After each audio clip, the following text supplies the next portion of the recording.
Okay, we're now live, and welcome to the weekly Men Are Human voice chat with Whale and Painter and pretty much nobody else, because it seems like they're all off watching the election results again. All right. Well, hopefully we'll get more people as we go along. So, who wants to start? Anyone want to bring anything up in the meantime before we talk about our main subject?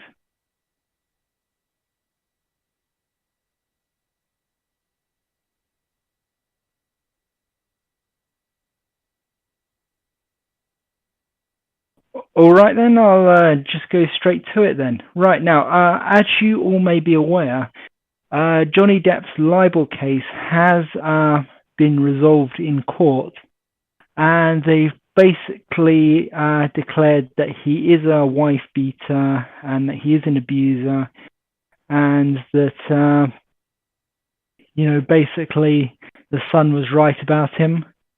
The Sun newspaper is now crowing and crying from the rooftops that not even being rich means that you can escape from rightful justice and stuff like that. And everybody seems to be skipping over the facts of the case, including the judge. The judge seems to be basically a feminist who is married to a woman who leads a feminist organization. There are numerous very suspicious things in the case. The judge refused to accept any evidence of Amber being the abusive one. So Johnny was hampered from the start, and there's quite a lot of other stuff. It's quite boggling how the guy managed to justify the conclusion he got to, but there is going to be an appeal, of course. So hopefully there'll be a more fair judge for the appeal. But have you all seen the information that I've been posting in the voice chat channel? I can't read anything because obviously what I'm doing at the moment. Have you been able to get a copy of his statement from Instagram?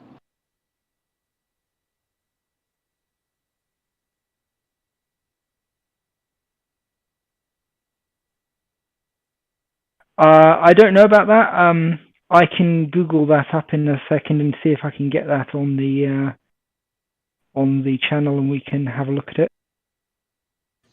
So I think a really large problem with this is that this is a libel case against a newspaper, and so the Sun was basically, you had to prove that what they said was true. Whether anything else was true was outside sort of the outside the scope of the case, which really explains how dangerous this informal impact that media can have on someone's life can be, because it's very difficult. It's not a criminal case, right? The fact that Amber was clearly abusive, right, wasn't particularly relevant, and the judge could throw this out, right? They only cared whether Johnny was a wife beater.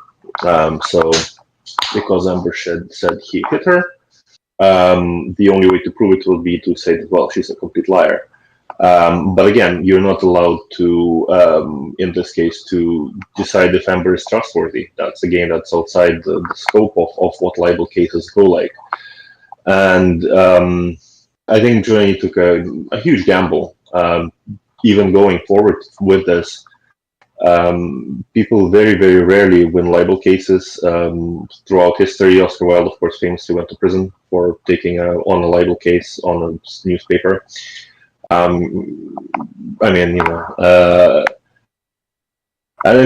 only this, but the Sun is one of the most notorious tabloids in the world. It's owned by a subsidiary of News Corp. So he's not only taking on a feminist judge and the feminist establishment, he's also taking on the the media establishment, the giant media consolidation, around these big capitalists, and particularly this is owned by Rupert Murdoch. So he's also taking on Rupert Murdoch by taking on this case. Johnny Depp does not have enough money to take on Rupert Murdoch. What's interesting is that he has another libel case coming up against an American newspaper that's owned by a slightly different, conglomerate. And it will be interesting if the American rules for what constitutes libel and what constitutes free speech when tested against this will be a little different. Unfortunately, this ruling came out first, so it might actually have an impact on the other one, because they'll be like, well, this other court said that, yes, he's a white beater, so I guess we don't even have to look at it too closely. But yeah, no, it really goes back to the point that it's extremely difficult to clear your name to defend yourself when a newspaper decides you're a white beater. And the fact that Amber was abusive was not interesting to the paper, right? They never wrote about it because that doesn't make copy. That's not something they wanted. Amber Heard is a relative nobody compared to Johnny Depp. Johnny Depp is a big target, and bringing him down is, points for whoever brought him down.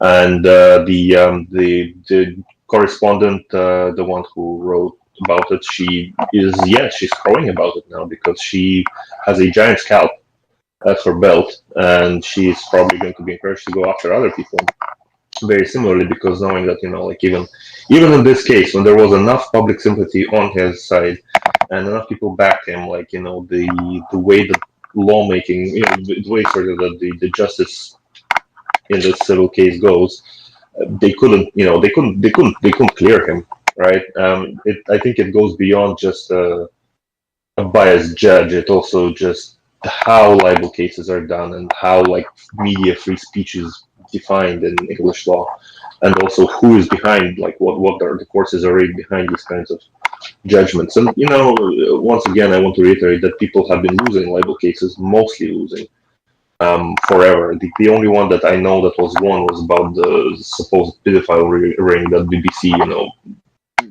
ran for 6 years, and all of it. Sorry, what did you say? There's a lot of background noise. If you could be careful about the background noise. Okay. So which part are you? Which part did you? I didn't hear what the libel case was, and there seems to be a lot of clicking. Are you typing? No.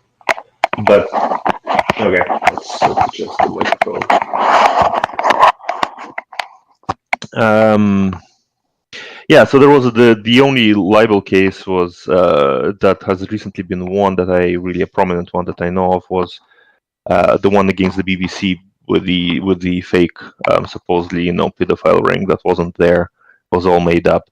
That's the only one that was sort of proven by one of the people accused there. But that was very serious and very, very obviously fake, and BBC could not prove that it was true.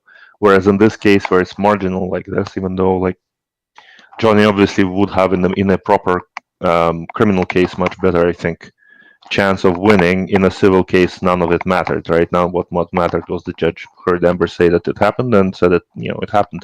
Therefore, the son didn't lie. Yeah, so I don't know. That's basically my thoughts on it. It's just a very dangerous thing to allow yourself to be drawn into a libel case, because chances are you will lose. Yeah. What is that clicking on your line?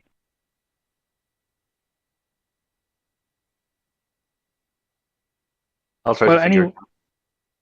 Yeah, if you could watch the clicking. But thank you, your voice is a lot clearer now.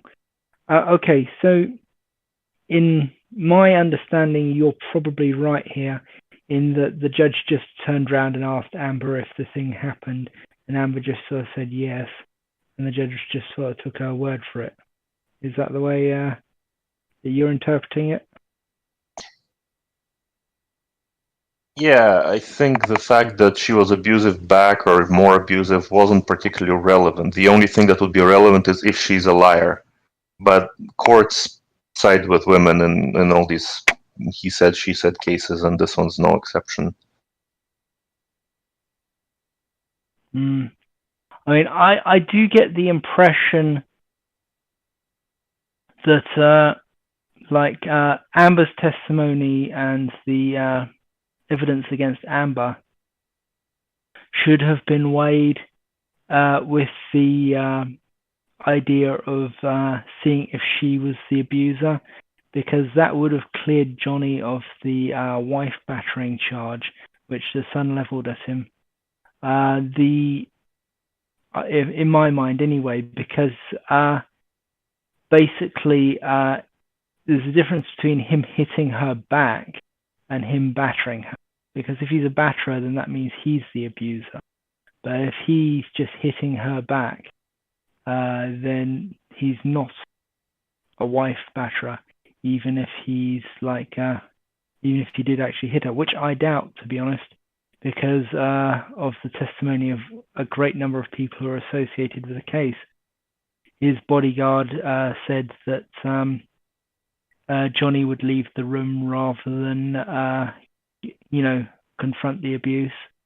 And like Amber herself admitted, slamming his head in a door and things like that. So it's, I think it's, you could make a counter case that wife batterer means that he's the abuser. Therefore, he's not a wife batterer if he merely hit her. So that I think that's a much easier standard of evidence. But obviously, if you've got a biased judge anyway, it's not really going to matter. And obviously, I don't know if it's going to fly anyway because of the way libel laws work. And I'm not a lawyer, obviously. Was the Sun made after or before Amber Heard, where it was confirmed that she was abusive? I believe it was made before. Yeah, so in that case, I mean, it's pretty clear that Johnny could have never won this as a libel case, because obviously she'd made those claims that she was being domestically abused or beaten or whatever. And to charge someone with libel, you have to prove that the people that slandered you knew that their statement was false. It's not just that their statement is incorrect, you have to prove that they knew it was false, and that they were deluded. And at the time, the Sun wouldn't have known that that was untrue. From my understanding of the timeline on this, it all began when she made comments in I think it was an op-ed in one of a magazine about being a victim of domestic abuse, and it sort of snowballed from there. She's become a UN advocate on domestic abuse and blah blah blah and all the rest of it. And then the evidence started to come out, which in fact showed that she was highly abusive, if not the primary abuser. There was the comments that she made that were captured on an audio recording, saying that she wasn't checking how she was hitting him, him being a wimp for running away when things turned nasty, and I've been in that situation, so I know what that's like, and all this sort of stuff. So the judge has just basically ignored all of the evidence and has taken the side of Amber Heard, which leads to only one conclusion, and that is that the Sun newspaper did not commit libel against Johnny Depp. But we should also remember this is the same Sun newspaper which is banned from being sold in Liverpool, essentially, over Hillsborough.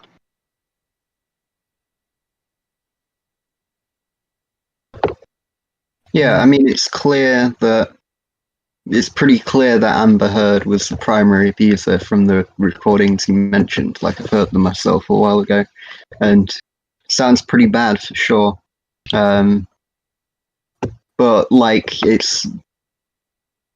it's technically not libel what the Sun did. I mean, it is slanderous, but it's not illegal. The difference between slander and libel is one is written, one is spoken. So if you're being libelous, it's in the written form. So if the Sun newspaper have called him a wife beater, and that is in fact not the case, then yes, it is libel. It's not libel because they have to technically know that statement was untrue when they made it. As I said, this is the same Sun newspaper that said Hillsborough was the fault of Liverpool supporters. They knew full well it wasn't.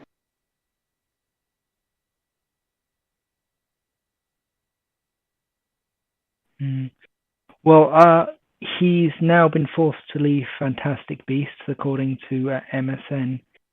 So, yeah, it seems like this libel case has been taken as Hollywood as proof that he's the actual abuser, which is frustrating, really. I mean, I'm not sure what he should really do now, but I don't understand why he hasn't tried to get Amber, like, basically charged with domestic abuse. Because it's damn near impossible if you're a man. Don't forget, we're dealing with the Duluth model here. Yeah. And that was only recently changed to include male victims. But nobody really works off that side of it. And we should also not forget that the Duluth model was debunked by the creator. I do get that, but I do feel like that is basically his only method of like getting anywhere with this, and that he should try, even if it's insanely difficult or borderline impossible or actually impossible to do. He should like lay out the evidence as publicly as possible and make it so that if the court doesn't agree, then the weight of evidence shown in the public domain is so great that people are going, hang on, why did the court find in favor of Amber? And that would probably be enough pressure, like you could raise public pressure that way to get the court to side of Johnny. I mean, I don't think that these tapes and things are getting leaked by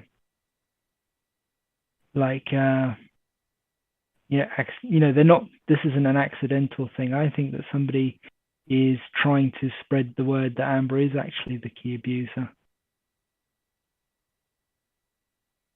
There's no doubt there.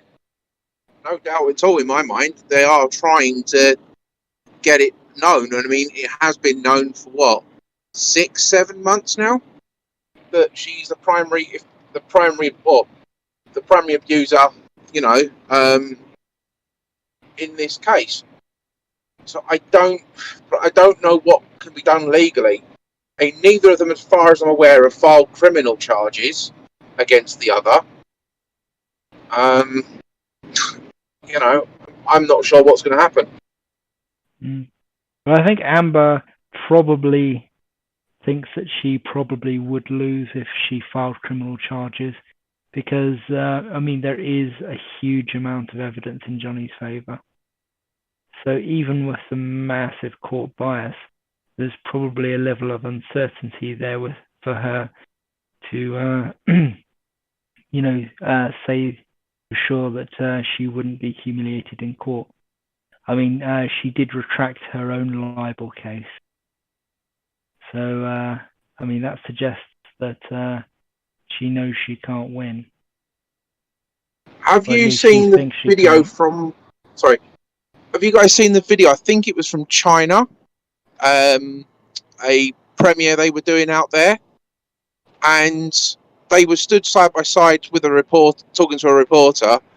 And the question was asked to Amber, where are you going or what are you doing or whatever. And she said, I go wherever he goes, pointing at Johnny Depp. And he turned away in absolute disgust. Obviously, if I wasn't busy, I'd find it on YouTube, so I've watched it several times. Could you link to that, please?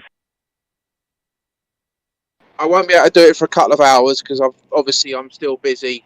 I might try and do it when I get home. Oh, if you know the name of it, I can do it.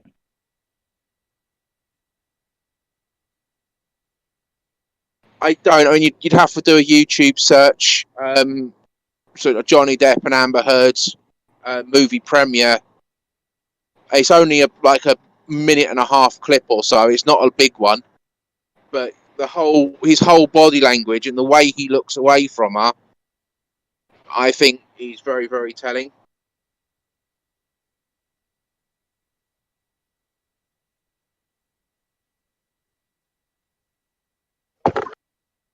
I mean, I think Johnny, even though, the libel case isn't likely to succeed, I think he's doing the right thing by fighting it, because I think that's the best way for him to sort of clear his name, get more publicity to the fact that he's not an abuser and that he's fighting that claim, so that people look for the footage themselves. But yeah, I mean, it sucks that obviously he's having issues with his career over false allegations.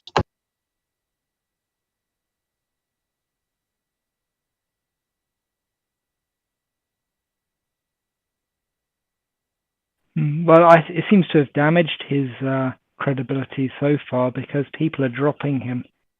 But I think I might have found the video. Just let me try and see if I can check it out before I post.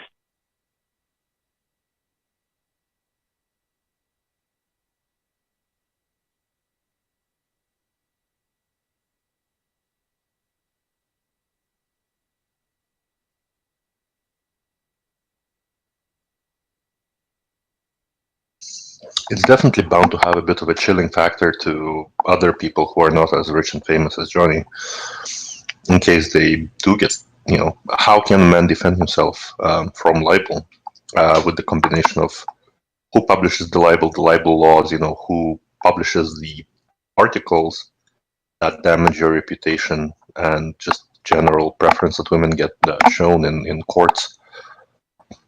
It's really quite frightening to think about if you're, for example, starting out in your acting career or your, anything that's public. Because of course, if they can take down Johnny Depp, they can, with all the lawyers that he had, all the evidence that he's gathered as a counter narrative, it's much more difficult for other people. Yeah, I think that's part of the of how this whole system is maintained. It's a big topic. It's very difficult for people to escape, assassination by libel. Yeah, I found a video on YouTube, but I'm not sure if it's the video, and I'm actually kind of loath to keep checking because I'm streaming this on YouTube and I don't want to ruin the feed there. So I'm going to stop looking. If anyone else can find it, that'd be good. I'll have a look myself when I'm not obviously still in work. It's a bit tricky for me at the moment. Obviously, I can't go searching through my phone on YouTube. That's fair enough. I mean, you are like, I think you're driving, aren't you? Unfortunately, yes. Well, all right then. Okay, so we've basically been through the libel case, but is there anything else anyone wants to say about the Depp case at large? Any information that people have that might spur people to look into this more? I would just encourage people to look for the original recordings where Amber admits to hitting Johnny Depp and Johnny Depp trying to run away and all of this. Like, it's very clear that she is the primary abuser, as Painter was saying. There's no doubt, really. I think there's a couple of tapes now. I've heard there's video as well, but I don't think that's been leaked. The tape I think you're talking about is the "I did not hit you, I punched you" tape, isn't it? Yeah, that's the one. Yeah. Nobody's going to believe you because you're a man, was another quote. And that's such gaslighting, saying, I didn't hit you, I punched you, or whatever. Yeah, I mean, it's an attempt to minimize. Terrible. And she was right, of course. The court did not believe.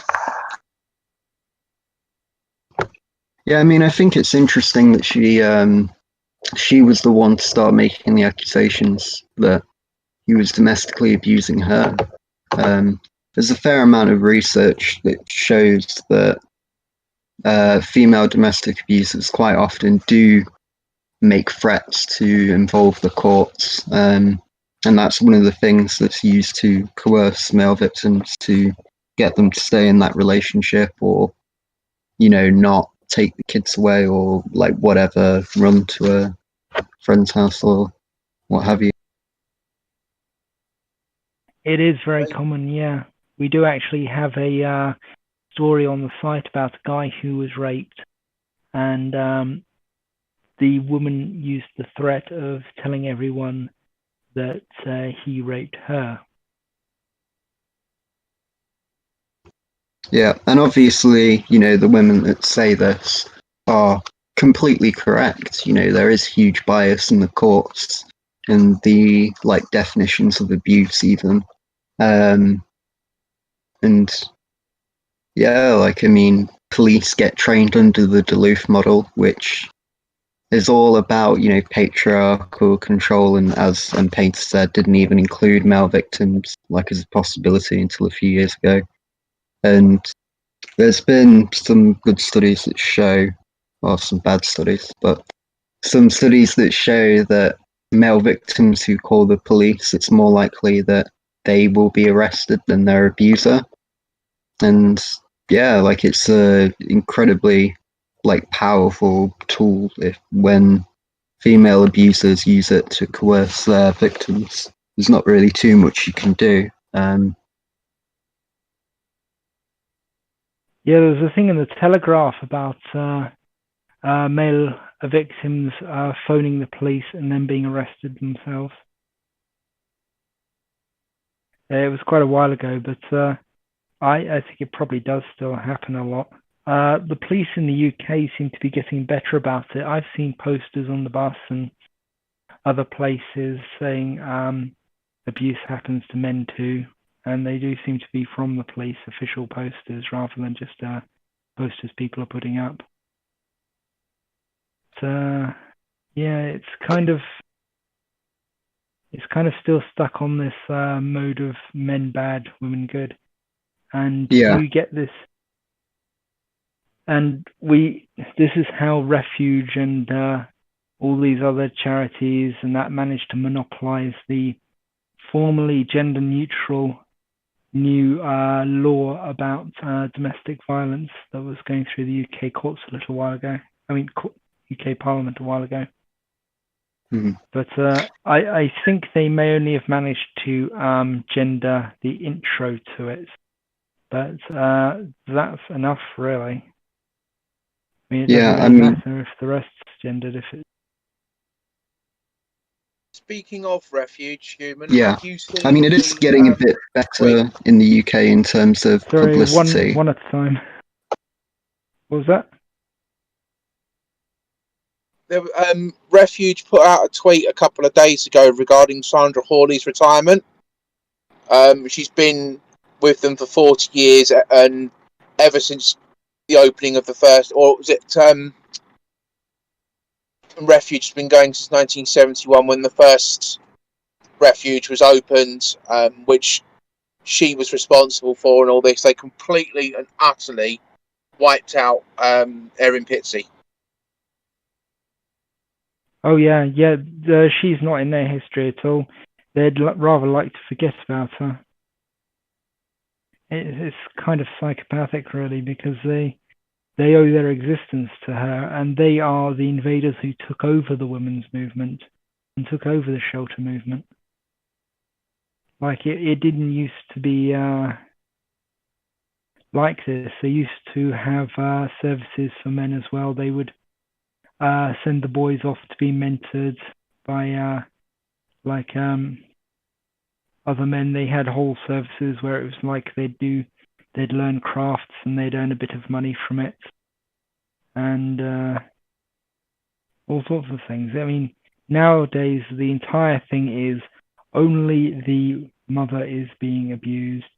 Nobody else can be unless they're a girl, and they have to be under 12. Or, sorry, I mixed that up. They can be a boy under 12 or a girl in general, and that's it. Like nothing else. Have you ever seen Erin's archive footage from the refuge in 71? I've seen bits of it. There's a bit where a woman is openly admitting that she hits her boyfriend. She's actually got footage of the male mentors working with children. Really? That would be very interesting. It'd be something we could put up on the site as how the refuge movement should have been. Obviously, Again, they came in and... Sorry? It's all on YouTube. Again, I'll have a look for it when I get home from work this evening. Yeah. I've been having terrible trouble tracking stuff like that down. I think I did try to Google her footage at some point, but I've only ever seen clips of it used by some other people. There's a clip as well that I've been trying to get hold of where Elle Silverman is being absolutely abused on live TV by hysterical feminists who are just laying into him while he's being perfectly calm. And they're just screaming and shouting, and if he wasn't too far away to get at, I think they probably would have started spitting at him and hitting him because they was just so angry. Just that he dared to say that a man could be abused too. Yeah, I mean, you were saying that it's getting better in the UK, and from a publicity standpoint, that's true. Like male victims being talked about more. People kind of acknowledge that they exist and that there's a decent number of them. But in terms of the services that are available, and in terms of the laws and police training, like I would say it's generally getting worse on that practical level. I mean, you mentioned briefly in the UK about how there's a lot of, on the new domestic abuse bill that's being passed in the UK, they got a bunch of like women's only charities for domestic abuse to come and advise them on that. And like half of the people that they got are actually abusers, which is surprising. And they like barred male charities for male victims of domestic violence from coming in and talking and advising on how to make the bill good for male victims as well. And it seems that a lot of these, like Women's Aid and Refuge and all of those kinds of charities, it seems that they're pushing for a gendered definition of domestic violence, which would mean that there are no victims of domestic violence by definition, which would further, make it more difficult to establish services for them. And there was a recent policy passed where the police could essentially kick you out of your own home for 2 weeks if, without any real evidence needed, if they believed that you were being abusive, which sort of ties in with the, female abusers often make false claims. And even in the clip where the police were talking about how they would use this policy, they even kept referring to the perpetrator of domestic violence as he, even though it was a generalized conversation on how they would use that bill. So it's clear that, things are sort of getting worse on a practical level in the UK, I would say, but better on a publicity level. So there's some potential for positive change. Yeah, I do remember hearing about that new thing that allows them to kick out a man if he's just been accused of something. That seems like such an abuser's tool, doesn't it? It does. It is a gender-neutral policy, but I don't trust the police to be gender neutral in deciding who is abusive, especially as, in most cases of domestic violence, both people are abusive to each other. And there's nothing to say that you can't be kicked out immediately again after you've been kicked out before. So it's pretty concerning, really. Yeah. I'm not really sure how you'd deal with that, because there's this whole they've got this huge weapon of sympathy, where if you say, hold on a second, that sounds like something an abuser could misuse, they'll just start screaming about, oh, you hate women, you're not going to let us remove abusers from the household, which solves the problem, and stuff like that. But I can't really see a victim of domestic abuse being that keen on using that law, because once that period of time is up, if they can't immediately get the abuser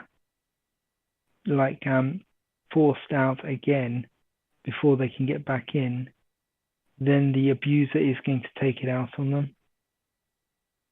They're going to be very, very, very angry, and they're going to be like, you forced me out of my home, how dare you? And they're going to, it could actually get a real victim killed.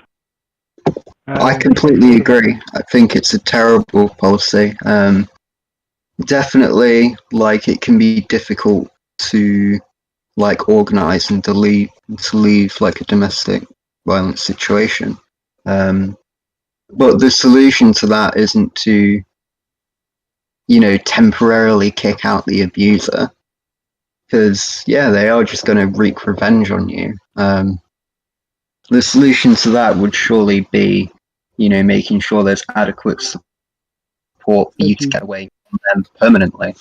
But it's rough. I'm having some difficulties with my voice chat here at the moment. Did you guys hear anything of I just said? Heard most of it, I think. Yeah.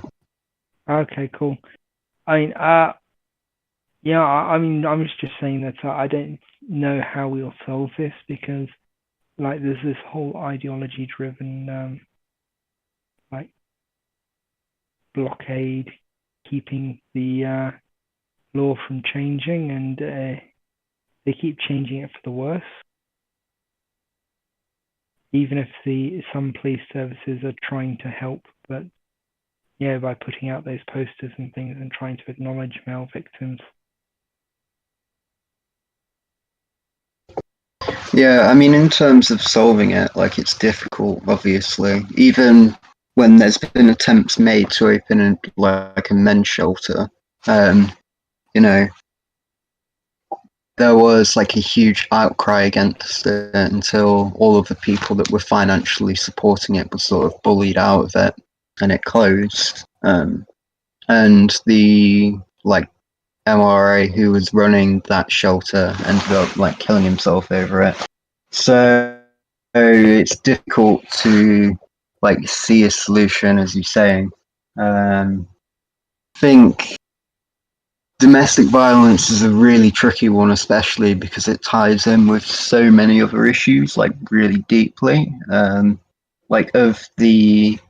that study I posted of the men that were forced to penetrate, over half of them were being domestically abused at the same time. So it ties in with sexual abuse quite a lot. Ties in with the court bias so much, obviously, and police bias. It ties in with child custody laws hugely. If you have children and you're being domestically abused, it's very difficult. You run incredible legal risk by, running away with the kids, essentially, because you're denying them access. And a women's shelter, with women, when they're domestically abused and they run away with their kids, they can advocate that that's the reason why they're doing it. But there's nothing like that in place for men. So you run risks of either, like, seeing and allowing the kids to be around this abusive person, and then, the courts will sort of choose against either of you having care if you're successful in proving that they're abusive because you've allowed them to be around an abuser, or running away with the kids without explanation, and potentially having issues with that. It ties in with false allegations like so much. So it's a huge issue. It's I would like to a lot of barriers in place. You'd like to what? Sorry. Sorry, you got out in the middle there. I thought you were done, but I'd just like to definitely second that child custody as a means of control and how important it is. And in Canada, we've had many cases where people have reported children missing, and it became basically a missing child federal level kind of alert was issued because the father held on to them for maybe a couple of hours over the custody limit. And generally this is because they have other issues when they're separated or divorced or something, and that's one way of basically criminalizing somebody you don't like, taking revenge on them. If men have nowhere to go with their children safely, they will be treated as criminals. And in Canada, you'll have the RCMP looking for them all over the country. So it is treated as child abduction, which is very, very serious. You were talking about Earl Silverman. Earl Silverman was the one who committed suicide over his shelter closing. In fact, private shelters, even for women, don't last long. Private charity is a dead end as far as this goes, unless we're talking about the tiny handful of people who have the resources to maintain this indefinitely. This needs municipal or state support to keep open, and it's been incredibly difficult to get any because, as you said, women's organizations, they get in the way. They protest any attempt to secure funding for men's services. And in Canada, it's been really acute. They've done it in Toronto, they've done it in Vancouver, they've done it, basically anywhere you can think of where it's been attempted.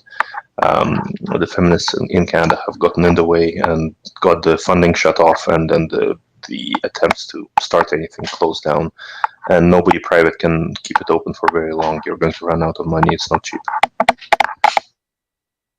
Could you be very careful about the noise on your background, because it seems to be getting worse. I'm not sure what's going on. Are you talking on your phone or something? It's just like constant tapping on your mic. Okay, I'm not quite sure what's going on. This is the same one I use for work. I usually don't have complaints, but I don't know. I'll try to change my headset for the next one. Okay. All right then. So has anyone here got experience trying to contact male domestic violence services, or any domestic violence services at all? I mean, I do realize that. Yes, I do. Oh, what was your experience? It was a Mankind initiative, and you can't get hold of them. There's simply not enough people working for them because they can't afford it. And they've had a massive jump in calls that they have been getting through, and emails and things, but they have had absolutely no increase in funding whatsoever.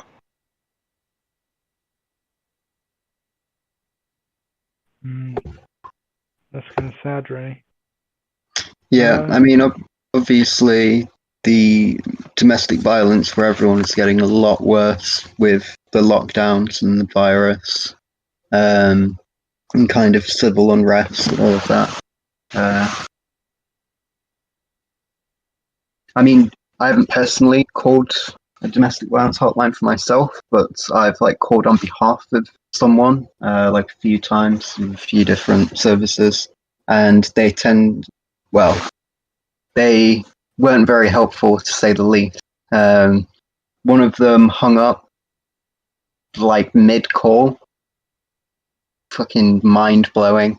Like when they were talking about the situation, as soon as they realized that it was a man that was being abused, they just hung up. Yeah, I mean, Mankind is the only one that I've found to be any good. Obviously, they can't offer much practical support, but they do come up with good long-term plans that are quite helpful. If either of you have got their URL, could you post it on the Discord at some point, and I'll try and get that on the Twitter to see if anyone can donate to them or something.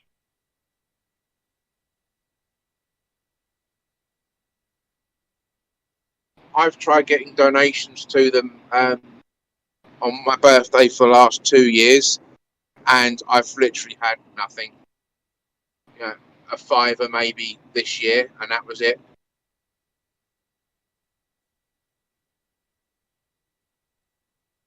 I'm not sure I follow.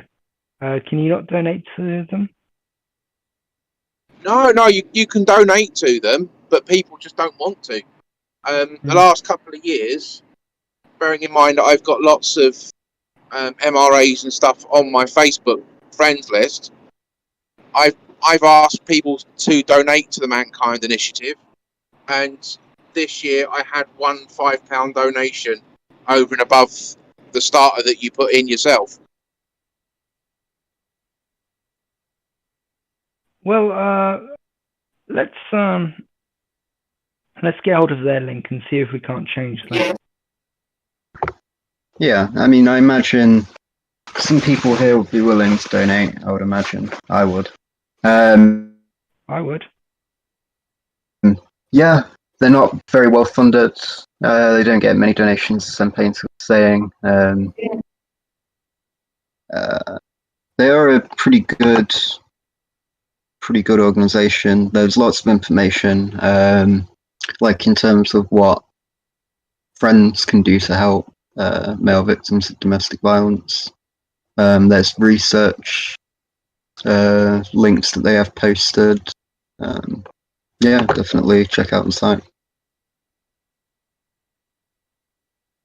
And I probably can Google that up, but please do post it if you can.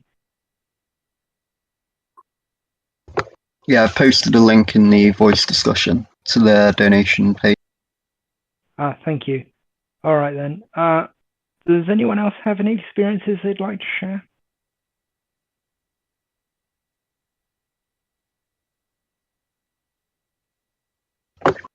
Yeah, one thing that I wanted to point out is the threshold for what is domestic abuse or what can be considered like assault in the UK is like very, very low. For lesser charges, even having like, you know, a couple of like scrapes on your wrist can be something that you can face consequences for. And quite often, you know, men who are just trying to stop someone from hitting them like make those kinds of marks and then have allegations launched at them. The police aren't trained to, you know, when they arrest someone who's been accused of domestic violence, the police aren't trained to, you know, take pictures of them and kind of document whether they've been assaulted or not. That can make the case quite difficult if the person in question isn't enough to evidence it themselves. Yeah.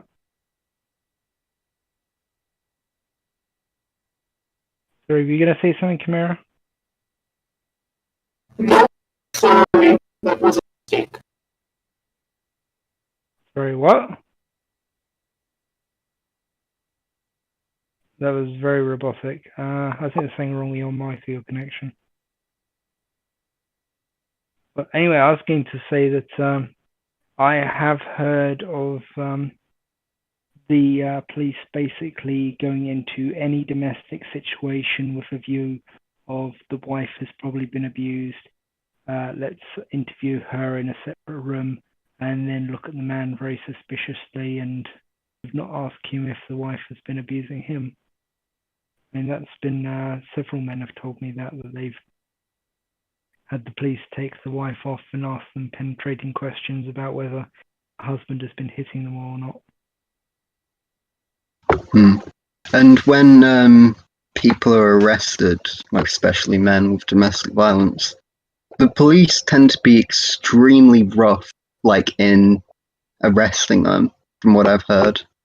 And there's no need for that. Like, the courts will or should at least deal with it. You don't need to, do some vigilante justice and like fucking tackle them into the concrete.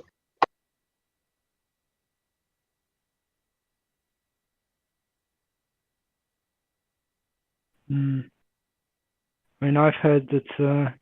I've seen like cop shows where they'll like let the dog loose on them and stuff. But,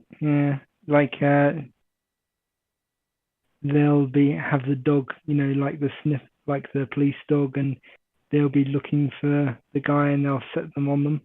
I'm not talking about abusers. I'm talking about like on general cases. But I'm just wondering if they translate that over into domestic abuse cases where they're like they go in there like they're dealing with some sort of mass shooter and take the guy down and tase him and beat him as shit and then drag him out. Yeah, from what I've heard in every case, they tend to be very forceful in how they take them down. And they quite often like end up with like mild injuries, like the shoulder or whatever. Yeah. I think that like Whale Dialectic was saying, private charity is a bit of a dead end and it needs state level funding.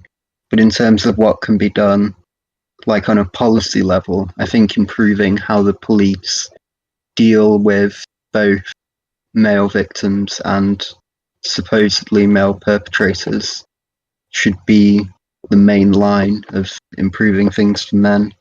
They should thoroughly document and take photographs of like both the like woman and the man's injuries, regardless of who's being arrested or whatever. And they should be trained to look out for signs of like male victims, because quite often they're only trained to look out for signs of female victims.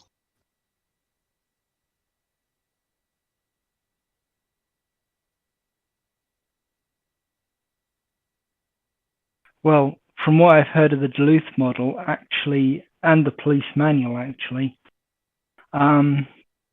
they're trained to, if the man is covered in bruises and cuts and so on, and the woman is completely clear, to treat it as if the woman was defending herself against the man, and call it a self-defense case. Because that's completely right.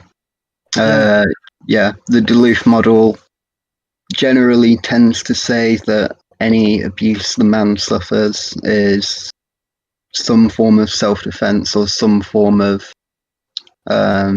like acting out against his abuse. Yeah, it's a Kafka trap. It's terrible. Like, it's very gaslighty, for you to be a male victim and told for however long that, the courts won't believe you, the police won't believe you. And then you call the police finally, like in a moment of hope. And then you're like arrested and you're like, well, I guess I'm fucked, really.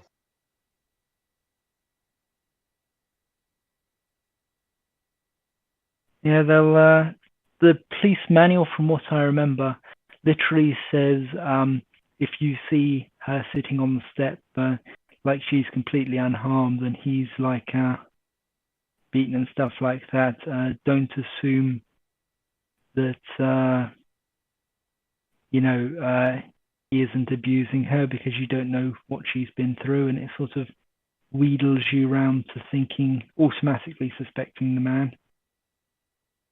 And it reads like it was written by some sort of Andrea Dworkin feminist. Yeah. I mean, some neutrality would be a fair approach generally. Because in fairness, like, you don't know what that woman's been through potentially, whether there's been like sexual abuse or some extremely crazy coercive stuff. But it needs to go both ways if they're going to remain neutral, and not make any kind of comments one way or the other. But currently it's clearly not like that. I did talk to a charity, a very tiny charity on Twitter a couple of days ago, and they say that they're starting to go into police stations and talk to the police about male victims, and I think that's a really positive step forward. But we really need to get on this in a volume kind of way. We need to increase the number of people who are going into these police stations and telling them about male abuse victims and how the woman can use the police to coercively control or emotionally abuse, or however you want to frame it, the man in the relationship. Yeah, I think that's an extremely good approach. Because, like I was saying, it's very difficult to get state funding for things like men's shelters and so on. So really, the main thing that could improve is the police's response in domestic violence situations generally. The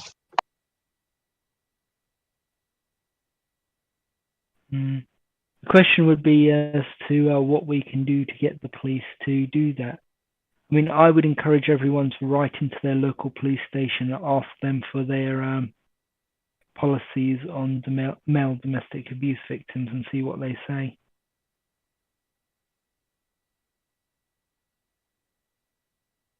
I mean, that is a very, very simple thing that you can do, is just to email your local police station, or even go further afield and email police stations around the country. Has anyone tried that? I know that a couple of people on the server have tried that.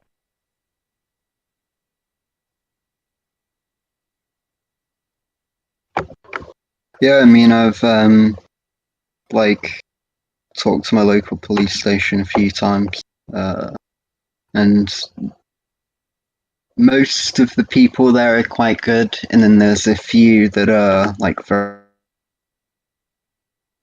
very clearly extremely prejudiced, and a few like female domestic violence is much less serious than male domestic violence.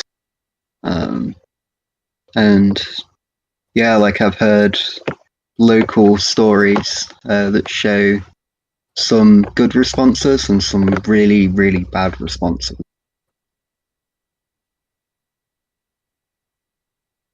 I'd have to question how a stabbing can be less serious if a man does it. I mean, if a woman does it, or a shooting or something. Yeah, I'm saying they're prejudiced that way in their belief. Yeah. Obviously, it's something to push them on and sort of say, like, do you think it has less emotional impact to be physically abused if you're a man and if you're a woman, or if it comes from a man or a woman? Yeah, something to push them on, definitely. Right, well, I'm going to be doing that with my local police station, so if anyone else wants to join in, we can maybe have a little letter writing circle down in the activism chat.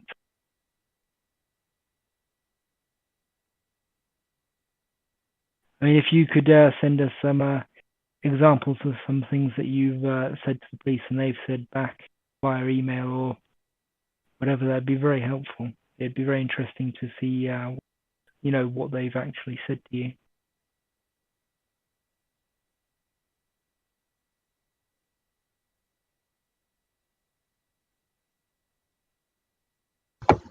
Yeah, I mean, do you have any advice onto how you should write that letter?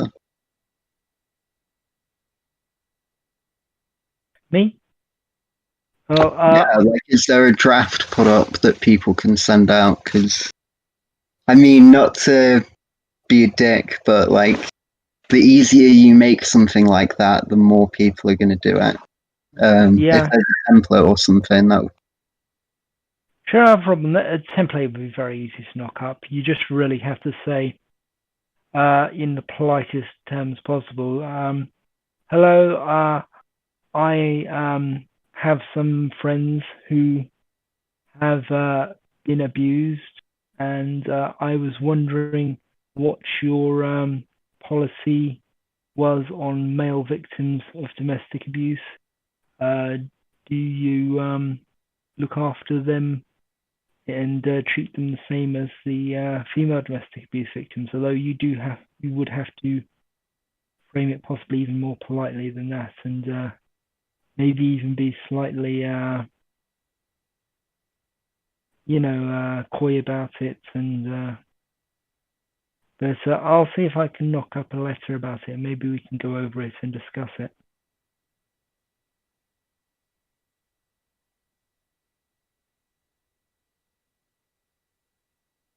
Okay, so would anyone else like to chip in on that before we move on? Is there any other experiences that people want to share of talking to the police about domestic abuse?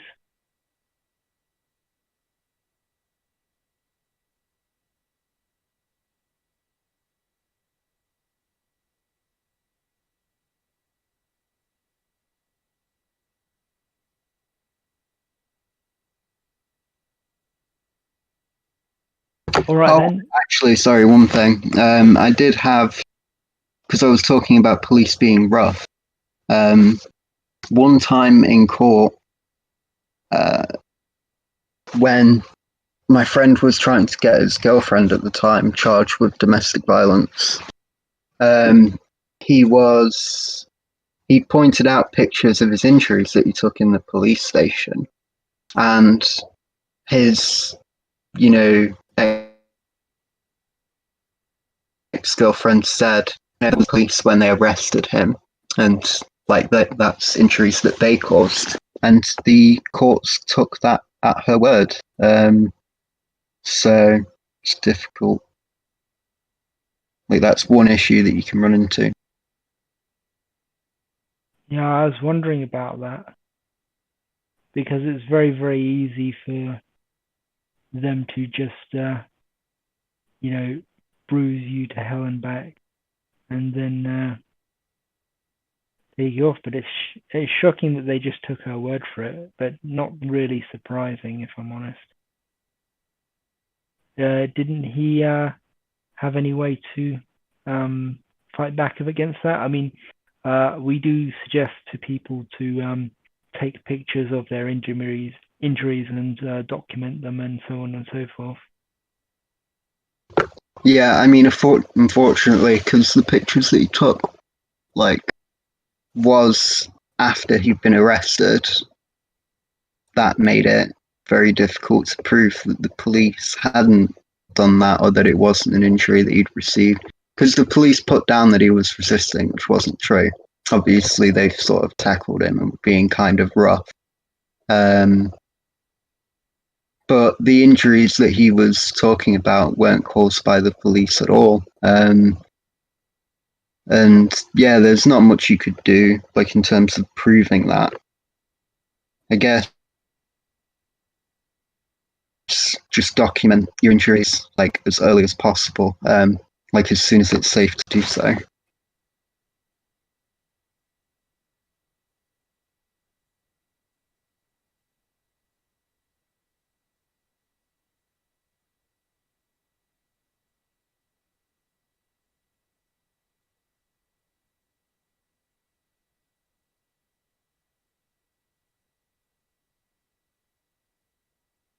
Yeah, well, I think we do need a page on the site, advice for domestic abuse victims who want to contact the police. And I think that would be, yeah, we do need to lay it out very carefully, I think. And it would be I'll help with helpful that. if, yeah. I mean, all I can really say is document everything. I don't really have first-hand experience of the police in a domestic violence abuse case, but I do have. I have heard a lot of stories from people about it. Yeah. I mean, get a voice recorder on your phone is a good thing to do, and use it at every opportunity. You know, just transferring the files to like a USB stick, it's not actually expensive. Nearly everyone's got a smartphone. And like prevention is always going to be one of the best things you can do. So, you know, maybe moving in with a woman is something that you should be very cautious of doing, because that's when you start to be kind of fucked, where it's very difficult to get away. It's very difficult to kick them out from a legal standpoint. And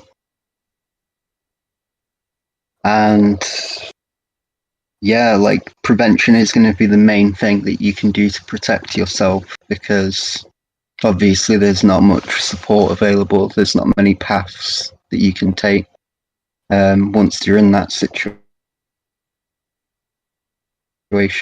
Generally maintaining your independence as much as possible, like, you know, not getting joint bank accounts and stuff like that is a good move, because if you don't have control over your own finances, then they could do something like transfer the money out into another account and then, you know, try to stop you from moving out that way.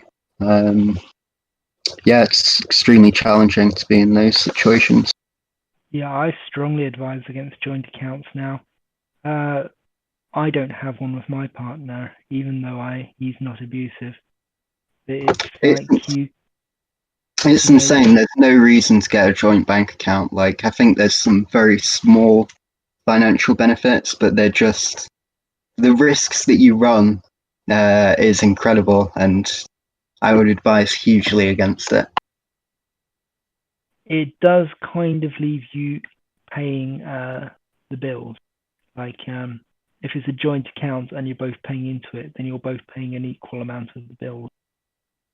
Or at least you're paying as like much of the bills as you can afford from your money, and it kind of evens out that way. But like the ability for an abusive partner to just walk off with your money is huge, because it's their money, and the courts don't really have any sort of mechanism for saying, hold on, half of that money was theirs, because you agreed to share the money. So I guess having a joint account would be fine, and even paying small amounts into it. Sorry, what? I was going to say, even just, you know, their ability to freeze the card so that you can't like run away to a hotel, for example. Things like that are huge in terms of someone's ability to kind of control you and limit your options. So, yeah, definitely. Like, those are the two main things. It's like, don't get a joint bank account, and be very cautious moving in with a woman, like be in that relationship for a while. Make sure that they're quite patient when it comes to disputes and that sort of thing. Yeah, freezing somebody's cards is a classic abuser technique. Like, you hear about it all the time. You know, I mean, even Hollywood's picked up on that one. But I don't think that, emptying out the joint account is another one that Hollywood's picked up on, but it's usually like the man empties out the joint account.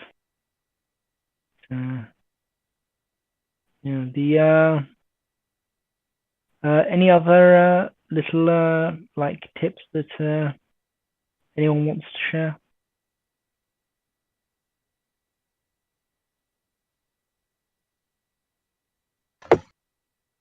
Having a car, having a van, you can often kit a van out as a space to live in quite nicely. That can work really well, actually. having that as a backup can be a good option.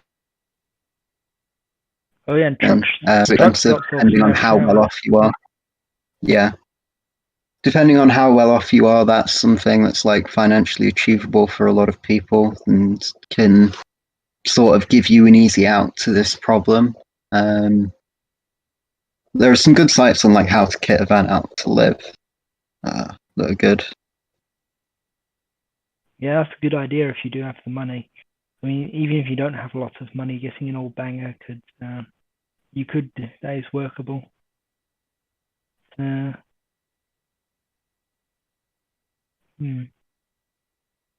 What are some other sort of tricks and tips that you could share?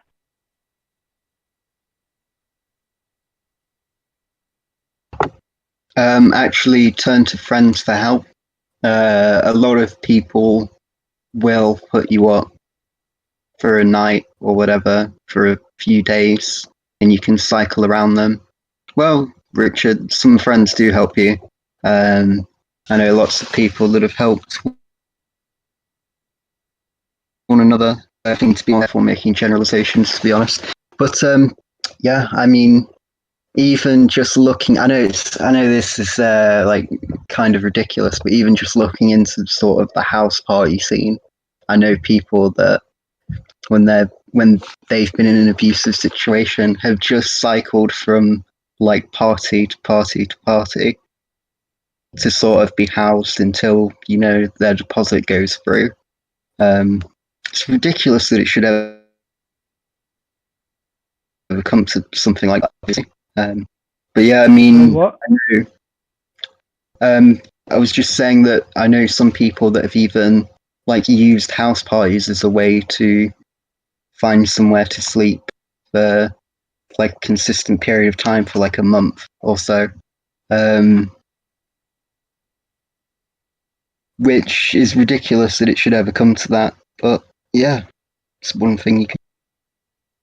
Quite crazy that you can do that. I mean, I'm not sure how that would work. Yeah.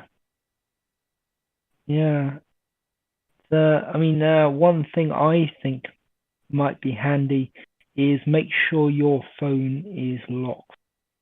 Make sure they can't get into it. Because if they can get into your phone, they can put trackers on it. They can delete stuff. They can add stuff. They can incriminate you. They can get rid of chat records that incriminate them. They can do all kinds of things. I mean, people don't realize that like they're logged into like Facebook, Twitter, and everything constantly on their phone. So if an abuser gets hold of their phone and gets into it, they can go on Twitter and all that and declare that for the abused party that they are the abuser. So basically they can out the abuse victim as an abuser online by just sort of telling friends and family about it. And there's no real way to walk back from that because people just sort of assume that it's you talking from that account. And people have a lot of skepticism for people who say they were hacked.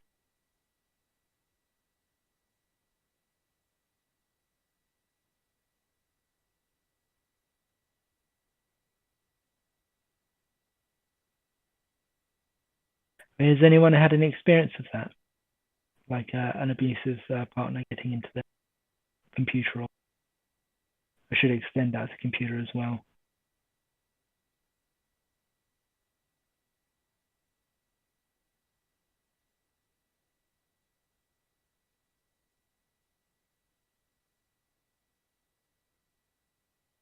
Well, another thing that might be helpful is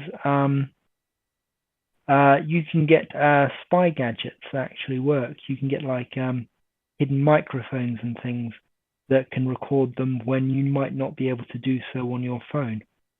Because you might be able to hit a record button on your phone quite easily if you put it on your front and center on your phone.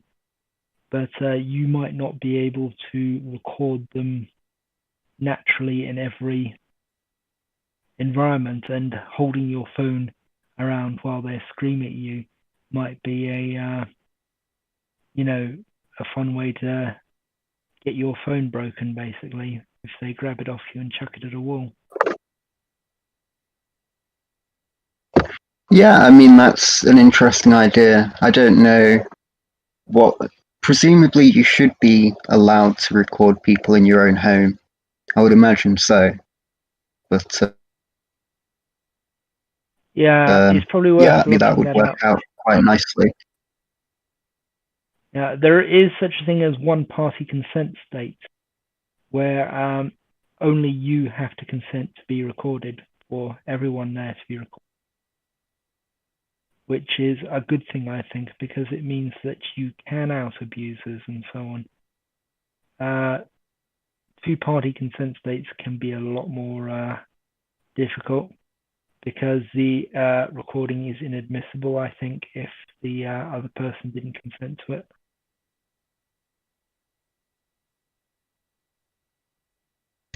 Sorry, could you just say that again? Something about the recording being inadmissible if they Yeah, I think, didn't don't consent quote to me it on this, under but circumstances. in two-party consent states where you need everyone's permission to record something, the other party, I'm not sure how it works. They may work different ways in different places, but it may be that possibly that the recording is inadmissible in court if the other party doesn't consent to being recorded. And it could also mean that the other person can then charge you with some sort of crime for recording them without their permission. So it is worth checking up first before you start recording. But I do think that recording laws are fairly lenient in most places, so you can just record people just however. In the UK, if you record somebody without their consent, you have to provide the court with a types transcripts of the conversation, as well as the recorded conversation itself, and then the judge will decide whether or not it's admissible. Just want to say something on financial abuse, which I know you guys were talking about a little while ago, and joint bank accounts and things. You don't need to have a joint bank account for somebody to be financially abusive. They can do things like shaming you and pressuring you into giving money, essentially until you have nothing left. And yes, I do have personal experience of that. Yeah, of course. There's coercion in giving them money. There's also details, and if you were to ever give them your PIN, which is a stupid thing to do, but I know a lot of people do give out their PINs quite willy-nilly, really. Then yeah, that's one way for them to financially abuse you. They can also try to fuck your job up and try to fuck up your sources of income in other ways. Like if you survive on a trade, like damaging your tools is a thing that I've heard. So yeah, definitely other ways to be financially abused.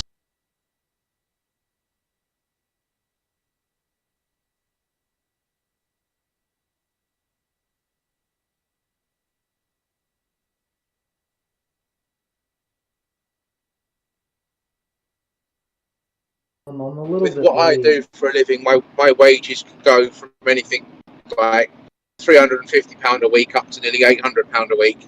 But I've been in a situation where I've had so much verbal abuse and what have you on the phone or in person or threats and everything else that I've ended up giving over a full week's wages of nearly £700.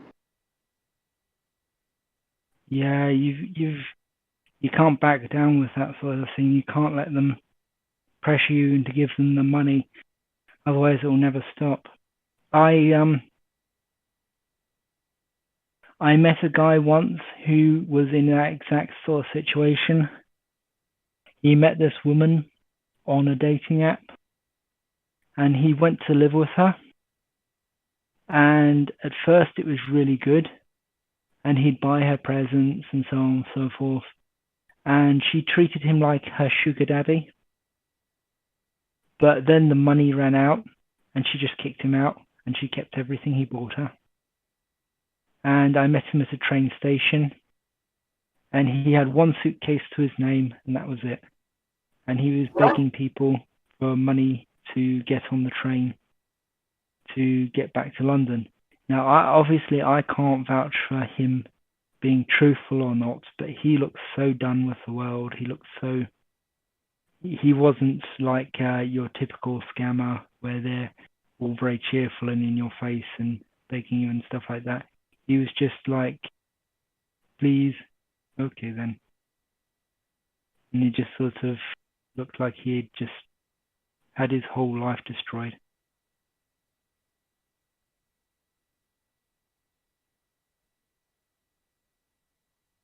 I don't know if anyone's met. Sorry, what?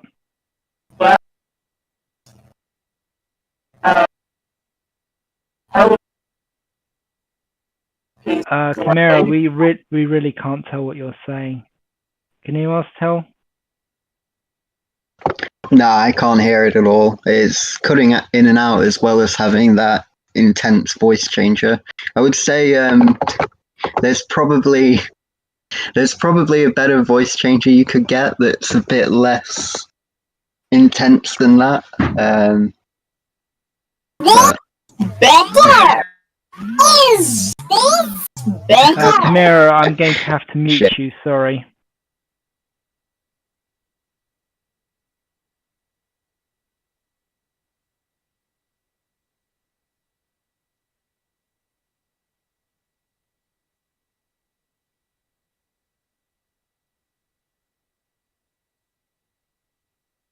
Yeah, that was a bit weird. It sounded like some sort of robot cycling up a power generator or something. Yeah, something like that. I don't know, very serious about their anonymity, I guess.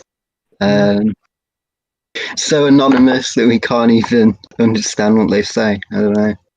Yeah. But, yeah, I mean, one thing I was going to bring up in regards to domestic violence and false allegations is oftentimes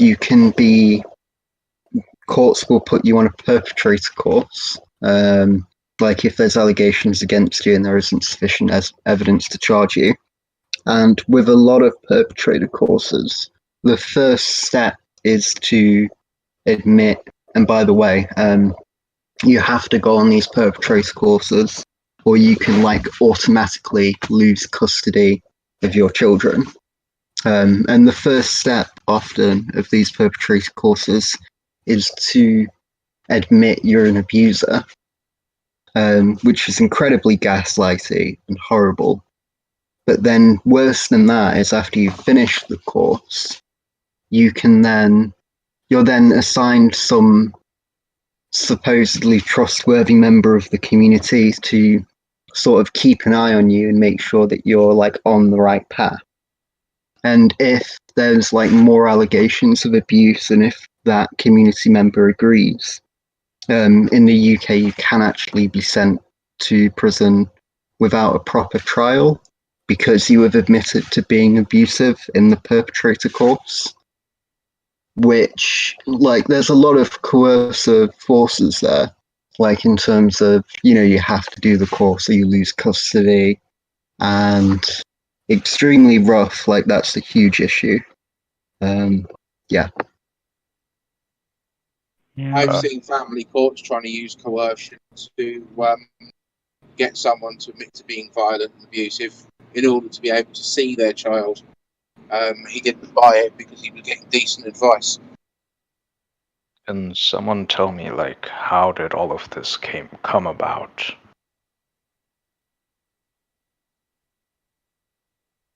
How do you mean, Khan?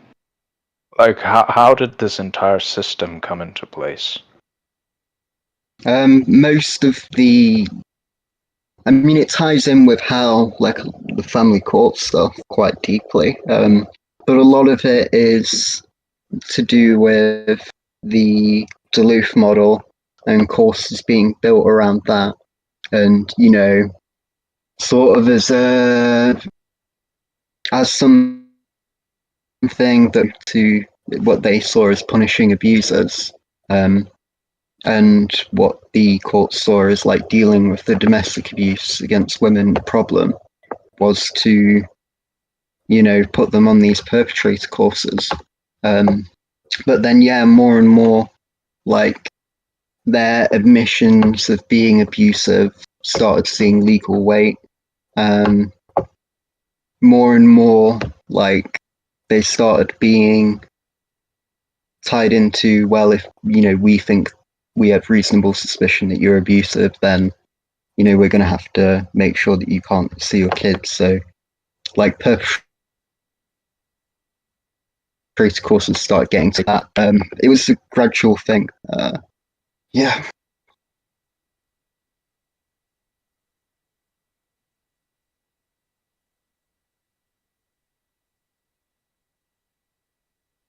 Yeah, you're right. It's the Duluth model becoming the gold standard is a big part of it. But the original thing that happened was that basically originally the children would go to the man because the man was the one able to support them, because women didn't tend to have a lot of money from their jobs and things, at least in the eyes of the court. But then the early feminists changed that, so it was given to the woman. And then they made it so that the man had to pay the woman. And basically, at that point, the man, I think, was still responsible for her finances. So if she didn't pay her taxes, she put him in prison with no risk to herself. And from then on, it just sort of grew and grew until in the, I think the 70s, we had the Duluth model, which basically cemented the idea that only men can abuse and only women can be victims. And from there onward, I guess. Yeah. I mean, the original Duluth model, as far as I understand it, was intended to say that if you saw a situation that looked like the woman was abusing the man, it was to sort of say, hey, you know, look, like, things might not be what they seem. There could be all sorts of things going on. But obviously it's been taken out of context, it's been pushed, the original creator disavowed how it was being used, and then it got redefined. So it's been made into this like monstrous thing now, which does sort of lead to, you know, police responding poorly, charities being focused around women, laws being focused around women. Most support is based around the Duluth model. What you were talking about, Men Are Human, with regards to men having custody by rights, was that men had custody by rights unless the child was the best. The woman had it until the man decided that he did want the child, but by default it would be the woman.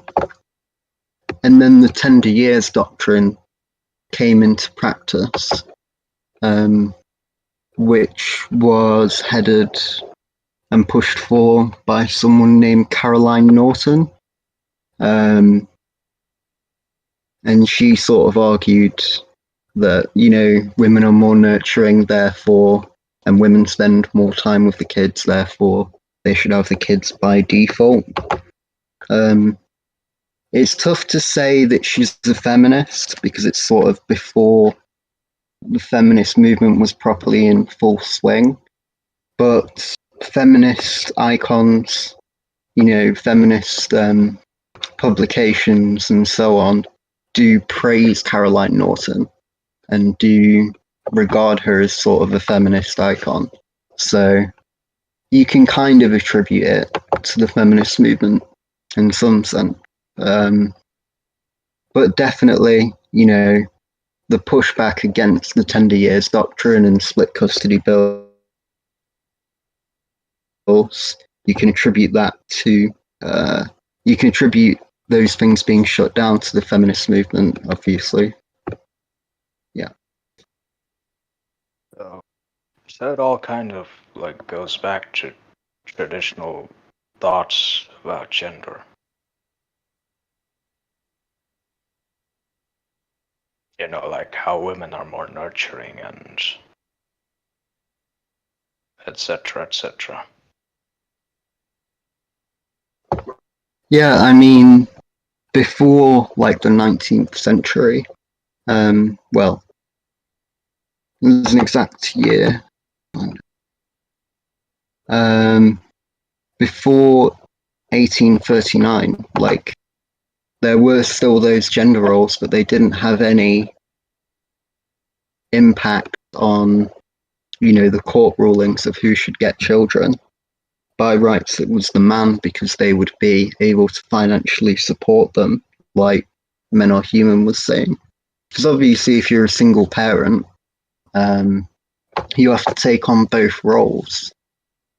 And it used to be the case that, you know, the role of the breadwinner was considered somewhat more important in the eyes of the courts.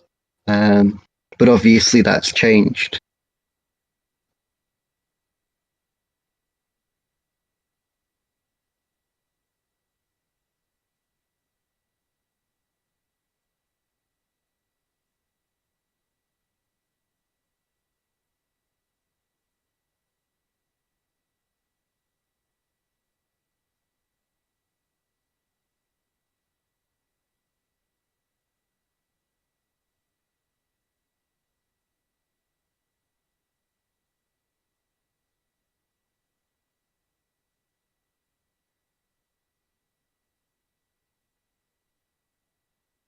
Is anyone else aware of any weird laws related to domestic violence that they want to talk about, such as the one where you can be kicked out of your house for a couple of weeks just on an accusation?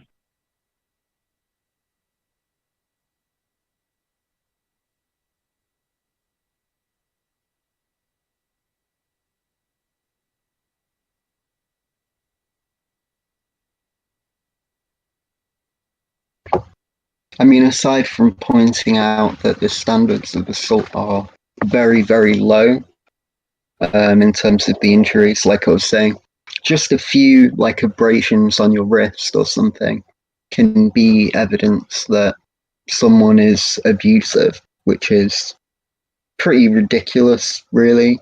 I mean, maybe some abuse did happen, but don't think that we should be making huge decisions about people's lives based on someone's wrists being a bit scraped or like having like a tiny bruise or something.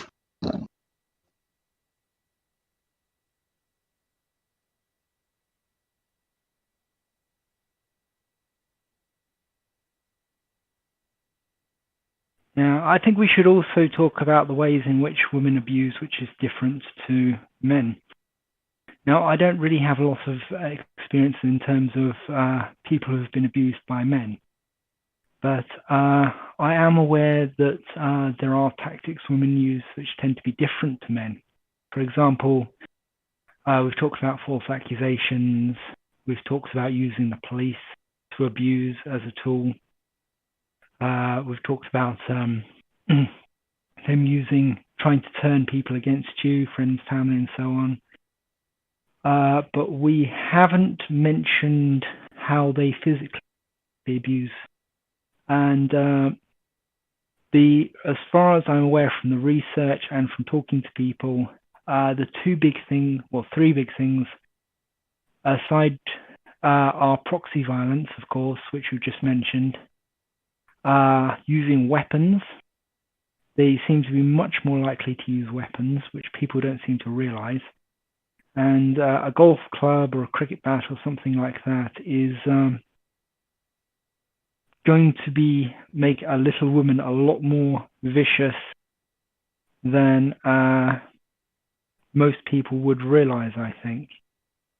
So all this talk about women, oh, she's little, she's not going to be able to do much damage, is kind of missing out on the reality of the situation, which is that she can attack you with a frying pan or something like that. Johnny Depp had bottles thrown at him, and plates and pots and things like that. And the third thing is surprise, because from what I gather, women who are abusive will often attack from cover.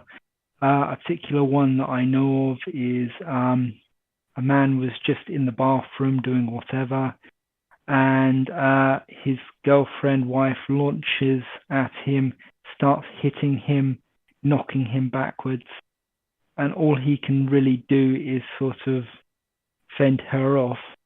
And she saw that as kind of a joke, from what I remember. I'd have to dig it out again. I'm not sure where I saw that, but that was a particular example that stuck in my head, was this man was just suddenly being attacked by his girlfriend, and just out of nowhere. And that does seem to be part of it as well. There seems to be quite a bit of evidence that women who are abusive will attack suddenly, they will attack from behind, they will attack when you're not expecting it, they will attack when you're preoccupied with other things, and they will attack in a way which means it's very difficult for you to fight back.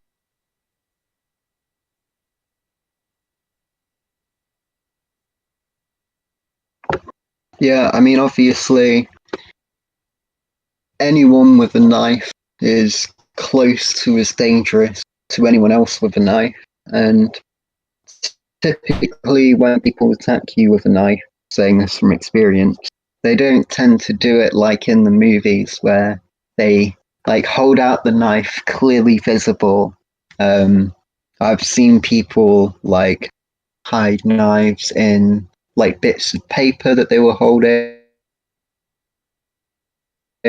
Obviously, if you're like, obviously, quite often is a crime of passion, so you are on guard to some extent during a like argument. But quite often it's not during an argument, and you know, if they're in that state of mind where they're going to wait for an opportune moment, they've got nothing but time to plan, and it's hard to defend against that, definitely. I mean, you mentioned proxy violence. I don't think we have talked about proxy violence much, but it is a huge thing. It is, yeah. Like, especially when there's other men involved in the relationship, like if there's cheating going on, or if there's, or if the woman's lying about what's going on in the house, like saying that she's being abused, which is quite common, then yeah, like she gets other men to be violent towards that man. Yeah, it's very difficult. Yeah. It's something that we've talked about on the channel quite a few times, so I don't want to get into it again. But if anyone wants to hear more about proxy violence, our previous YouTube episodes cover it in quite a bit of detail. Financial violence is something we haven't covered too much, but is very important. And emotional manipulation, I hesitate to call it violence, because people call everything violence, and it's not everything is violence. I mean, we earlier we were talking about how they're talking now about internet violence, and I just sort of thought, are people getting peripherals that stab them, and like people are remotely triggering them or something? Yeah, I think that's to do with like revenge porn and stuff like that. Which admittedly is quite serious. to a lot of people. Like a lot of people be very distressed to find out that that's been happening. To call it violence, like, I don't know. That's misleading. Yeah, I think that the path it went down was being, intimidating someone to control them was seen as violence, which is somewhat reasonable, like being physically intimidating, shouting and screaming at people. Yeah. But to then take it to a level of like emotional violence is maybe a bit much. At the end of the day, though, it still shows pretty much parity between men and women, so it shouldn't be something male victims and female victims ish. Yeah, it shouldn't be something that can be used to lessen the claim that men need. But it is sort of weird. I do agree with you that not everything should be labelled violence. Yeah, they're talking about internet violence, which when they actually mean internet abuse and bullying and cyberbullying. Okay. So I thought it was revenge porn. But yeah, that's a bit much. Yeah, no, they're talking about people being nasty to each other on Twitter, and then they were pretending that it happens to women more when actually they were manipulating the stats on that because it happens to men at least as much as women. And people also forget that women are often like that themselves. I mean, most, if not nearly all of the abuse that I get on Twitter is from women. They'll call you incel, they'll call you all this stuff. And,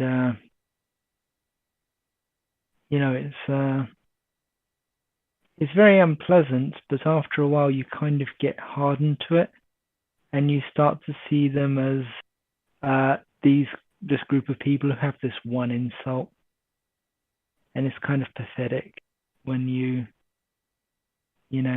think about it for enough time and it just stops bothering you, and so you just block and move on. Yeah, I mean, I don't know. We should definitely be looking, if there is going to be an internet violence definition, it should be reserving it for more serious stuff, I think. Like threatening to dox you, or like serious slander, and like manipulation, as opposed to just petty insults, because the vast majority of people can handle petty insults. And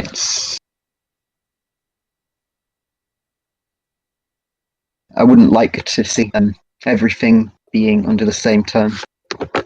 Yeah, I mean, I think that the only thing you can actually really classify as internet violence is swatting, as far as I'm aware, which is where you say that somebody has a gun and they're going to kill somebody on live, like YouTube or something, and you call in the SWAT to their location and they bust in through the door and hold you at gunpoint and stuff like that, and they could potentially kill you, especially if you're I think there have been people who've been killed by swatting, but I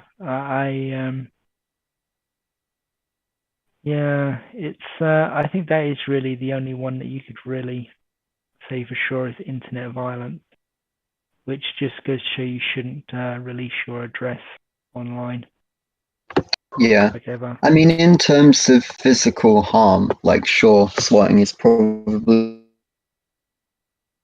one of the only, but, threatening to dox you can be very serious, or actually doxing you. I wouldn't mind that coming under internet violence, because it is a threat to your safety. That is what they're trying to do, and they're trying to intimidate you with it. Yeah. Yeah, I can see that. Death threats, maybe. Death threats, sure. Mm. I Those mean, death that's threats one that kind of- like can be a bit generic. Like sometimes you get a message that's like quite serious, and you're like, "Oh fuck," you know. This is if you were the sort of person to be scared by that sort of thing, it would be intimidating. But sometimes people are just saying like "kill yourself" in a message, which is still not good. But Yeah. most people, I think, wouldn't be too affected by it. Mm. They tend to use that on people who they know are vulnerable, though. I mean, I don't really get that sort of message. Mostly they say delete your account, or they'll give you instructions on how to delete your message like you're very stupid. And it's kind of, it's just laughable stuff like that. I don't think we've had that many actual death threats on while running our Twitter account. I mean, the main reason for that is probably because that's a very good thing to report. And once you've reported that, they're in deep trap with Twitter, and they're possibly going to get their account closed, suspended. So do be careful with that. I mean, it doesn't seem to be that hard to not get banned by Twitter. I mean, fingers crossed. It depends on how popular you are, but just don't be awful to people is the general rule, I think. Yeah, I mean, famously with regard to censorship and social media censorship generally, they don't target people that are really extreme. They target people that are, in some sense, effective against what they don't like. So on Twitter, people like Richard Spencer still have an account. But people like, Milo, who's still kind of fucked up, but he's not the most extreme person. He's been banned. I have no idea who Spencer is. So it definitely to do with how popular you are and how effective you are in whatever way, as opposed to how extreme you are. Yeah. Well, I'm not sure exactly how it works. I think it often depends on who gets the report on what team in Twitter. Because if you manage to get an SJW and you're reported by an SJW for saying something that supports men, then they're going to do everything they can to get rid of your account. And they'll probably get away with it as well, because there's no real way to... Like, one thing we actually have had with Twitter is they won't let us use their interface for automatic logins on Men Are Human. They just won't do it. I tried to set it up ages ago, and they just blocked it and then stonewalled me, and they wouldn't talk to me about it. Yeah. Which is why you can log in. Yeah, that's odd. I mean, generally, so long as you're focusing on like men's issues and the male victims and that sort of thing, more than you're focusing on like tearing down like other feminists, then I don't think you'll run into issues. But we'll have to see. Yeah, I tend to just retweet them and comment on them rather than I mean, I do say that's wrong, but I don't do this thing that some people do, which is to basically take the opposite tack that they do and start calling them all kinds of names and things like that. Yeah, I mean, I've seen your tweets, and even to people that are, giving out some hot takes that are extremely, like, fucked up, you've politely asked them questions or like, you've been very polite and reasonable from what I can see. So I don't expect you'll run into too many issues. I would just be cautious of the language you use describing people. because that's one of the main things that gets people. Yeah. Yeah, I do try to be very careful because I started my account after the AVFM account got deleted. So yeah, I've got a policy on there of being very, very careful. It's one of the reasons I haven't actually opened up the account to What's anyone the else. AVFM account, sorry? The Voice for Men account. They printed out some of the tweets that got them banned, and I can see why they got banned, to be honest. You know, they were swearing and being incredibly nasty to everyone. Yeah, it's unfortunate how it's gone with A Voice for Men. Because obviously, like, they've done some good outreach and some good, like, raising awareness, but where they went wrong was they, like, satirized a bunch of articles and wrote a bunch of stuff that out of context is really fucked up. And thankfully they've stopped that, and they made their own list of every article that was satirical and every article that it satirizes. But it's sort of a bit late for them now. Yeah. I mean, hopefully, I don't know. Oh, like, extremely difficult to have like a organization like that and publication and have it not be smeared. Few that you can support that haven't been smeared to death, and you'll end up getting into arguments about who said what or why they said what, and you're trying to provide context when really what you want to be doing is talking about the issues and solutions. Yeah, you do have to be very, very careful about satire if you're a marginalized group like this one is, because just about anything can get you accused of just about anything. But I do think that in part it was kind of good because they raised a huge amount of awareness, but at the same time they raised a lot of bad awareness.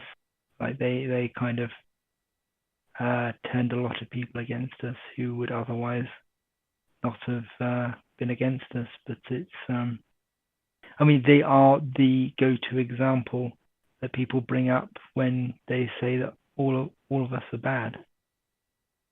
Yeah, I mean, I'm not sure if you think A Voice for the Men are like worse than I think. But I don't think it made too much difference.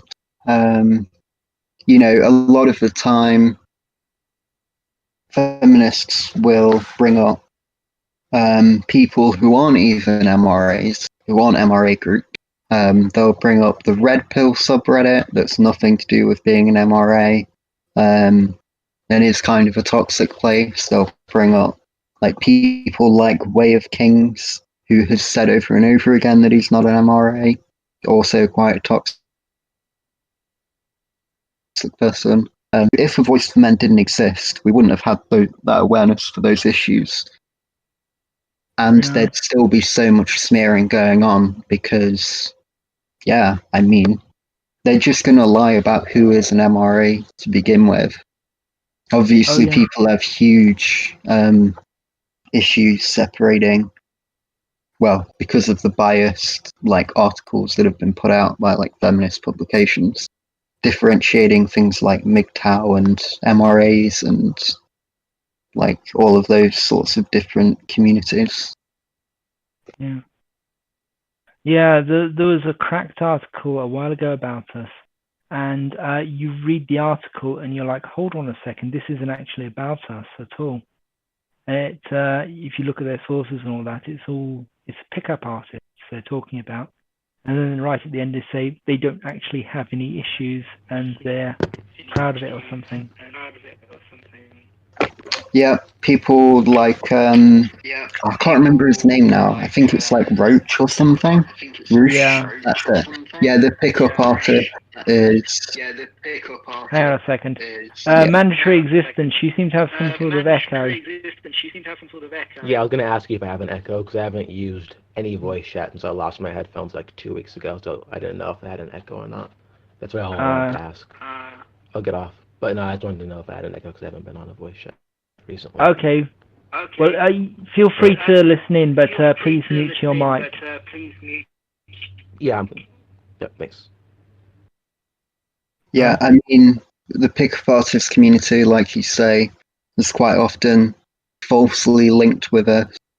I mean, in these communities that I've been in, every MRA community, I don't hear people talking about MGTOWs. Like, I just don't hear it. I don't hear people talking about pickup artists, and it's just bullshit. Roosh has said that he considers us pathetic. So there you go. Yes, yeah. All of these people that they try to smear us with have repeatedly disavowed themselves from the MRA movement, and you can provide that information in arguments which, if they're willing to like have a long ass argument with you, then you can slowly get them to realize, oh yeah, this is actually, I've been lied to, I've been manipulated here. And you can be successful, but it's spending a lot of time on debunking smearing when you don't really give a fuck about that. Like, you want to talk about, custody and domestic violence and all of that stuff. I found out about most of these groups by being told I was a part of them. Yeah, same. Yeah, like incels, pickup artists. I didn't know they existed until I was told I was, a part of them. And look, this is what you're like. It's very weird being sat down and told this is what you're like by somebody pointing to a completely different group in the distance that you have nothing to do with. Yeah. And I should actually, because I kept forgetting to say it, I should actually say that I do actually like the A Voice for Men people, and I think they're very nice. I've spoken to them several times, and they seem like a lot of good people. We've had one of our articles from the site posted on their site, and they did everything they could to make sure that it was put on there with like links back to our site and stuff like that. And they were very nice, and I don't think they deserve the hate that they get. And I think that literally everything bad they have ever been accused of saying is from satire articles. But yeah, they do have they have a very pointed sense of humor, and they're very tongue-in-cheek, and it's the kind of satire that lends itself to people suggesting that you're being serious. Yeah, I completely agree. I think they are pretty good people on the whole. I mean, obviously, this is the thing is, like, none of these groups have media training to say, like, here's how you don't put your foot in your mouth and say things that are crazy. Yeah. One thing I was going to bring up is that with regards to misattributing, like, different social movements to MRAs, it never seems to go the other way around. So you never... like if you never see MGTOWs being called MRAs, like it just doesn't happen. So they seem to be able to differentiate it to some extent by the fact that they do get called. I'm not sure though. Oh, okay. Well, perhaps I'm wrong, but generally, I see it happen much more that the MRA movement is falsely affiliated and confused with other groups. But I don't It is deliberate. generally see people being called MRA. They They do this in feminist academic papers, and it extends across the board, and I am 100% certain they're doing it deliberately. And this whole manosphere thing is very deliberate as well, where they basically group particular groups together they don't like, and that's a common trait of all ideological groups, to be honest, is grouping people they consider enemies together and saying they're all basically the same group and they're all working together. Yeah. But anyway, yeah, this is the AVFM site is the reason we don't do satire on Men Are Human at all. We never do it. We might have a tongue-in-cheek joke, but we don't do satire. We don't we avoid it like the plague. It's we've had people forward in satirical articles. We just don't do it. A satire tag is not enough. Yep, completely agree. It is just a death trap from a media standpoint, especially when people already consider you to be this evil group, and there's a bunch of people who will, knowingly or not, lap it up and propagate the lies. Yeah, there's no good faith towards the MRA community that would help us with that. So definitely you need to just not do satire ever. Yeah. The only kind of satire I've ever seen from our community, which is waterproof, is the stuff that Patriarchy Central does on Twitter, where they will say that the patriarchy, the elders of the patriarchy have assembled to agree upon whether the moon should be allowed to continue going around in the sky, or if it should be parked behind Saturn or something. They talk like they're this all-powerful group, and they send out monthly patriarchy dollar checks to you, which have no monetary value, and it's quite amusing. But it's very obviously satire, which is the funny thing is that it's very, very difficult to actually tell feminist satire from non-feminist, from actual feminist stuff, because the studies and the papers and the things that they produce are just so blindingly insane, and the actual blue check marks will say stuff that's very similar. So people will confuse Titania McGrath for like a real feminist because she just says things that they say, but she just puts them in a way where it's obvious that she really just makes it more obvious what they're saying by putting their conflicting views together, whereas they would tend to space out their conflicting views a bit more, so it's not so obvious. Titania McGrath's actually a bloke. Yeah, he's a bloke in a wig. That does a stand-up routine as well, where for Titania. You should look up the Titania McGrath book. It's hilarious.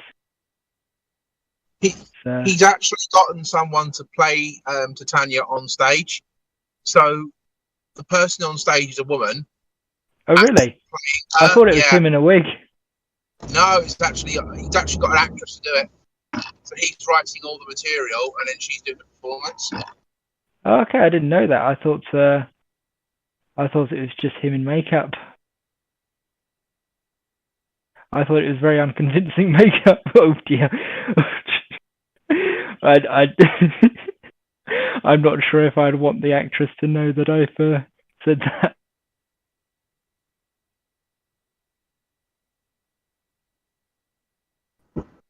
Just going back to what you guys were saying about AVFM, even Paul Elam has said a certain amount of stick he sort of deserves because he has written the stuff, and he's just got to take it all on the chin. But obviously, the large amount of what he gets is just people going absolutely batshit crazy.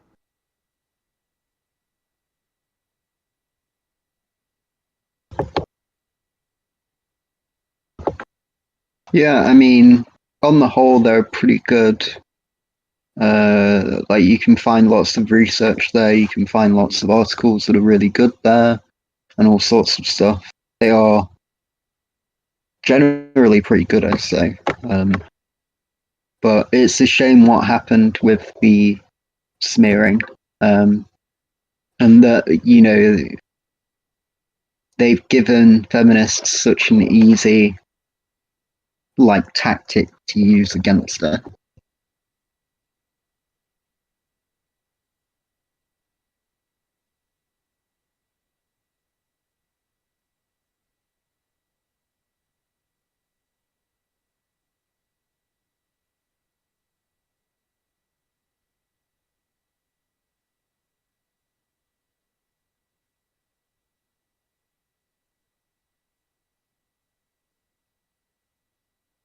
Human, have you seen the video that I posted in the voice chat?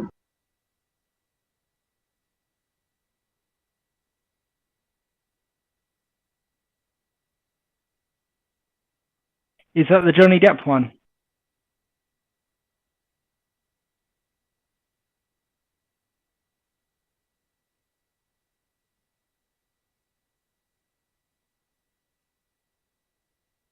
Can anyone hear me? My microphone's being weird. Can anyone hear me? Yes. All right. Well, I'm going to try and play that video. So, but I think we should probably call it now because my phone's being weird and it's getting quite late.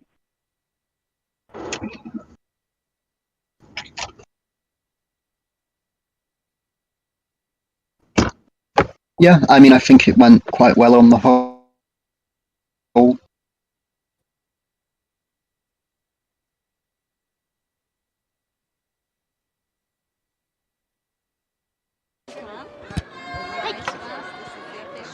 I recommend anyone who's got an interest in the Johnny Depp story to have a look at the video I posted.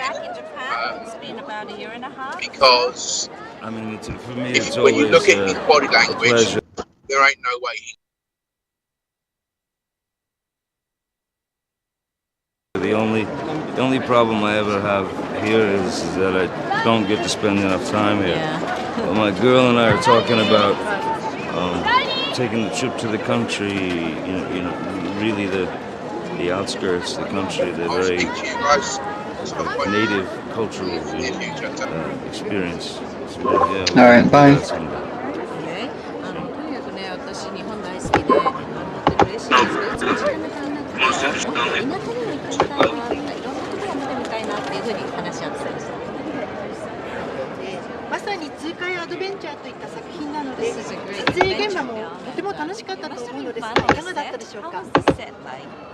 Out of control. Out of control. I mean, out of control in the sense that we had a very difficult time keeping a straight face, you know, during the filming.